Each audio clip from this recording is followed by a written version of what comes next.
Good morning, students. I hope you all are doing well. Students, we have already done question 1 to 6 of lesson 17. कल हमने question 1 to 6 किए थे. Today we will do rest of the questions. Okay. So first you will mention date October 19, 2020 and day Monday. Question 7. In which part of the sky can you find Venus if it is visible as an evening star? मतलब sky के कौन से part में Venus क्या है, एक planet है, तो स्काई के कौन से पार्ट में विनस दिखाई देता है if it is visible as an evening star, अगर हम उसे इवनिंग के समय देखें तो. The planet Venus is found in the western part of the sky after sunset and is said to be an evening star.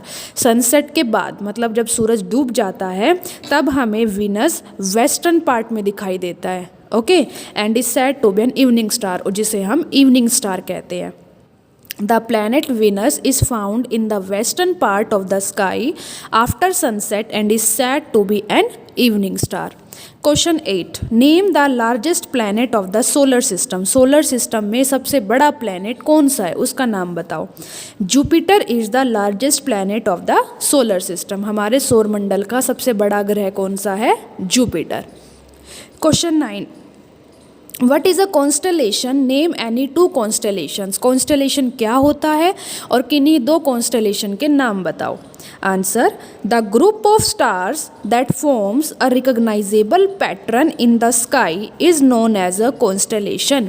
मतलब एक तारों का समूह जो कि हमें स्काई में दिखाई देता है और वो एक शेप बनाते हुए, एक पैटर्न बनाते हुए दिखाई देते हैं. ओके, तो उसे कॉन्स्टलेशन कहते हैं.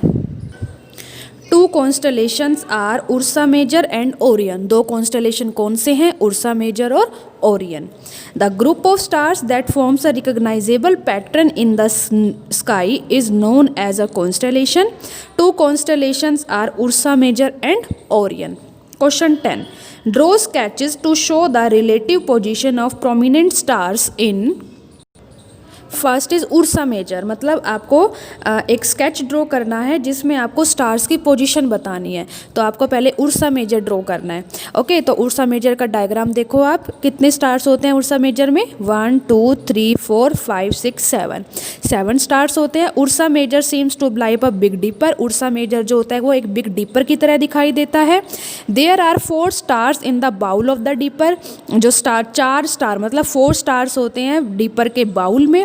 And 3 bright star in the handle, और 3 ब्राइट स्टार होते हैं उसके हैंडल में, मतलब जहाँ से हम डीपर को पकड़ते हैं. Ursa Major is seems to be like a big dipper. There are 4 stars in the bowl of the dipper and 3 bright stars in the handle. B. Orion. Orion seems to be like a hunter. Orion एक hunter की तरह दिखाई देता है.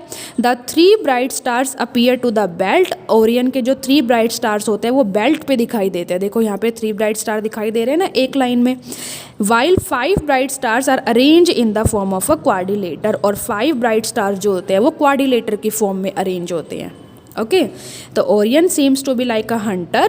The 3 bright stars appear in the belt while 5 bright stars are arranged in the form of a quadrilateral. Question 11. Name 2 objects other than planets which are members of the solar system.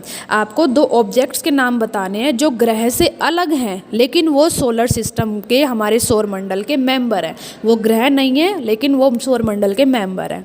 तो the 2 objects other than planets which are members of the solar system are meters. तो first क्या है, meters.